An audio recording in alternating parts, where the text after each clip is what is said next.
नमस्तेस्तु भगवन् विश्वेश्वराय महादेवाय त्र्यम्बकाय त्रिपुरान्तकाय त्रिकाग्निकालाय कालाग्निरुद्राय नीलकण्ठाय मृत्युञ्जयाय सर्वेश्वराय सदाशिवाय श्रीमान् महादेवाय नमः।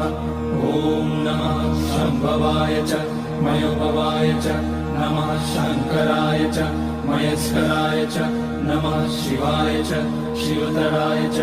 ॐ त्र्यम्बकं यजामहे सुगन्धिं पुष्टिवर्धनम् उर्वारुकमिव बन्धनान् मृत्योर्मुक्ष्यमामृतात्। नागेन्द्रहाराय त्रिलोचनाय भस्माङ्गराय महेश्वराय नित्याय शुद्धाय दिगम्बराय तस्मै नकाराय नमः शिवाय। मन्दाकिनी सलिलचन्दन चर्चिताय नन्दीश्वर प्रमथनाथ महेश्वराय